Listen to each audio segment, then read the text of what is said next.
নমস্কার বন্ধুরা, পূর্বাস কিচেনে আপনাদের সবাইকে স্বাগত জানাই। বন্ধুরা, আবারও একটি সজনে ফুলের নতুন স্বাদের রেসিপি নিয়ে হাজির হয়ে গেলাম আপনাদের সামনে। আজকে আমি সজনে ফুলের সম্পূর্ণ নিরামিষ একটি দুর্দান্ত স্বাদের রেসিপি আপনাদের সঙ্গে শেয়ার করব, যেটা গরম ভাতের সঙ্গে অসাধারণ লাগে। তো চলুন দেখে নেওয়া যাক আজকের এই রেসিপিটি। সজনে ফুলের রেসিপি বানানোর জন্য এখানে আমি এক ঝুড়ি সজনে ফুল নিয়েছি। এবার এই ফুলগুলোকে বেছে পরিষ্কার করে নিতে হবে। বন্ধুরা, এখন বাজারে প্রচুর পরিমাণে সজনে ফুল পাওয়া যাচ্ছে, আর এই সিজনেই কিন্তু সজনে ফুলটা পাওয়া যায়। আর এই সিজন চেঞ্জের সময় সজনে ফুল আমাদের শরীরের জন্য খুবই উপকারী। তো আপনারা কিন্তু অনেকেই অনেক রকমভাবে রেসিপি বানিয়ে খেয়েছেন, সজনে ফুলের পোস্ত, সজনে ফুলের বড়া, চচ্চড়ি। তো আজকের রেসিপিটা একদম অন্য রকম। তো আপনারা স্কিপ না করে সম্পূর্ণ ভিডিওটি দেখতে থাকুন। তো দেখুন, আমি বেছে পরিষ্কার করে ধুয়ে নিয়েছি, 2 থেকে 3 বার জল পাল্টে ধুয়ে নিয়েছি। এবার আমি এই ঝুড়িতেই রেখে দিচ্ছি যাতে এক্সট্রা জলটা ঝরে যায়। এবার দেখুন, 10 মিনিট মতো আমি ঝুড়িতে রেখে দিয়েছিলাম। তারপর একটি কড়াইতে দিয়ে দিচ্ছি পরিমাণ মতো সর্ষের তেল। এবার তেলটা খুব ভালো মতো গরম করে নিতে হবে। বন্ধুরা, এই রান্নাটা সর্ষের তেলেই করবেন, দেখবেন খেতে বেশি টেস্টি হয়। তো দেখুন, তেলটা ভালোভাবে গরম হয়ে গেলে ফুলগুলো এখানে ভেজে নেব। আমি কিন্তু এখানে ফুল সেদ্ধ করে নিচ্ছি না, এইরকম ডিরেক্ট আমি তেলের মধ্যে দিয়ে দিলাম। এবার এই ফুলগুলোকে ভেজে নেব। এখানে আমি পরিমাণ মতো নুন আর হলুদের গুঁড়ো দিয়ে দিচ্ছি। এই নুন আর হলুদের গুঁড়ো দেওয়ার পর গ্যাসের ফ্লেমটা লো টু মিডিয়ামে রেখে ফুলগুলোকে ভেজে নিতে হবে।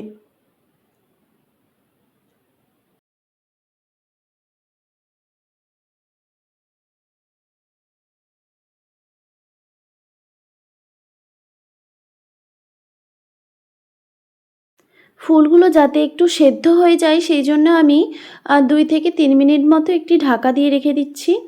2 থেকে 3 মিনিট পর আমি ঢাকাটা সরিয়ে নিলাম। তো দেখতেই পাচ্ছেন বন্ধুরা, ফুলগুলো কিন্তু অনেকটাই কমে এসেছে আর ফুল থেকে জল ছাড়তে শুরু হয়েছে।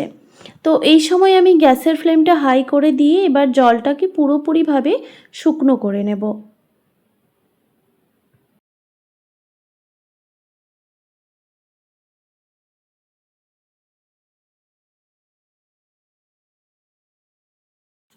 ফুল থেকে যে এক্সট্রা জলটা ছেড়েছিল সেই জলটা কিন্তু পুরোপুরিভাবে শুকিয়ে গেছে আর ফুলগুলোও একটু ভাজা ভাজা হয়ে গেছে।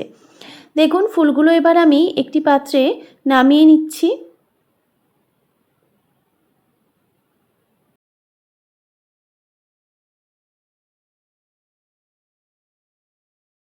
ফুলগুলোকে একটি পাত্রে নামিয়ে নেওয়ার পর এবার আমি ফুলগুলোকে একটু ঠান্ডা করে নেব। ঠান্ডা করে নেওয়ার পর এখানে আমি কিছু উপকরণ মেশাচ্ছি। দিয়ে দিচ্ছি একটা সেদ্ধ করে গ্রেট করে রাখা আলু। আমি এখানে একটা মিডিয়াম সাইজের আলু ব্যবহার করেছি। আলুটাকে আমি আগেই সেদ্ধ করে গ্রেট করে রেখেছিলাম। এবার এখানে আমি দিয়ে দিচ্ছি ঝালের জন্য 2 টেবিল চামচ পরিমাণে কাঁচা লঙ্কা কুচি। বন্ধুরা, আপনারা কেমন ঝাল খেতে পছন্দ করেন সেই অনুযায়ী লঙ্কাটা ব্যবহার করবেন। এরপর এখানে আমি মিক্সিতে দেখুন পোস্ত বেটে রেখেছিলাম। প্রায় 2 থেকে 3 টেবিল চামচ পরিমাণে পোস্ত বাটা দিয়ে দিচ্ছি। পোস্ত দেওয়ার পর এবার এখানে আমি দিয়ে দিচ্ছি কিছুটা পরিমাণে সর্ষের তেল, কাঁচা সর্ষের তেল। এবার হাতটাকে পরিষ্কার করে ধুয়ে নিয়ে তারপর এই উপকরণগুলোকে খুব ভালোভাবে মেখে নিতে হবে। বন্ধুরা, আমি সজনে ফুল ভাজার সময় পরিমাণ মতো নুন দিয়ে দিয়েছিলাম, তাই এখানে কিন্তু আর নুনের প্রয়োজন নেই আমার, তাই আমি এখানে আর নুনটা ব্যবহার করলাম না। আপনারা চাইলে কিন্তু এখানে আপনাদের স্বাদ অনুযায়ী নুনটা ব্যবহার করতে পারেন। তো আমার একটু নুনটা কম মনে হয়েছিল, তাই আমি আবারও খুবই সামান্য পরিমাণে নুনটা অ্যাড করলাম। নুন দেওয়ার পর খুব ভালোভাবে মেখে নিয়েছি। দেখুন, একদম রেডি হয়ে গেছে। এবার আমি এখানে দেখুন লাউ পাতা নিয়েছি। পরিষ্কার করে লাউ পাতাগুলোকে বেছে তারপর ধুয়ে রেখেছিলাম। এই লাউ পাতার মধ্যে আমি কিছুটা পরিমাণে সজনে ফুলের এই মানে যেটা আমি রেডি করে রেখেছি সেটা দিয়ে দিচ্ছি। কিছুটা পরিমাণে দিলাম। তো দেওয়ার পর এবার আমি খুব ভালোভাবে মুড়ে নেব। বন্ধুরা, আপনারা হয়তো দেখেই বুঝতে পারছেন যে আজকে আমি কি বানাচ্ছি। হ্যাঁ, সজনে ফুলের পাতুরি। অনেক রকম পাতুরিই তো খেয়েছেন, ভেটকি মাছের পাতুরি, ইলিশ পাতুরি, আরও নানা রকমের পাতুরি খেয়েছেন।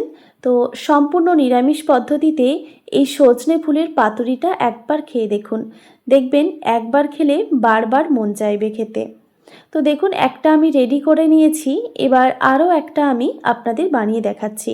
তো এইভাবে আমি পাতাটাকে মুড়ে নিচ্ছি, আর এখানে কিন্তু কোনো রকম সুতোর ব্যবহার আমি করছি না, কারণ লাউ পাতা যেহেতু খুবই নরম, তাই কড়াইতে দেওয়ার সাথে সাথেই কিন্তু নরম হয়ে যায়, তো এমনি এমনি মুড়ে যায়।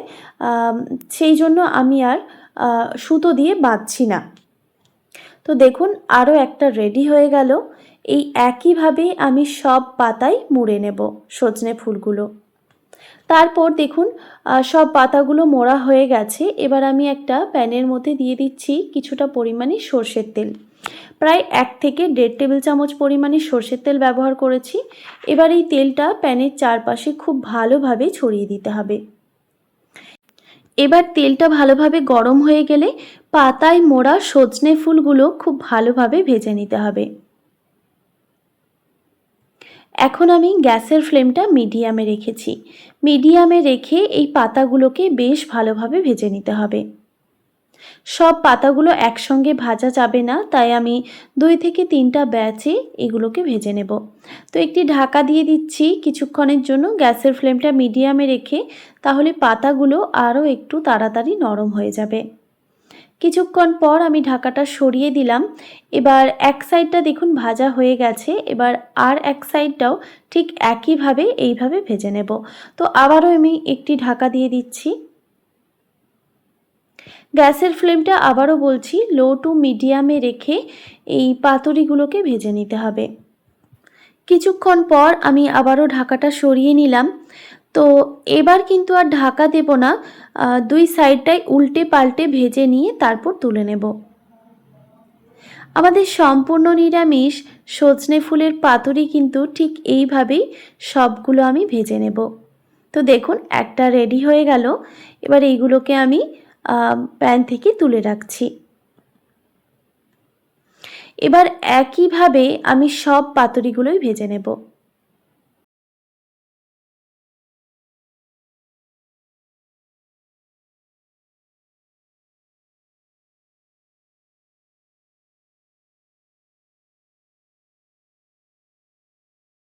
সবগুলোই কিন্তু আমি একইভাবে ভেজে নিয়েছি।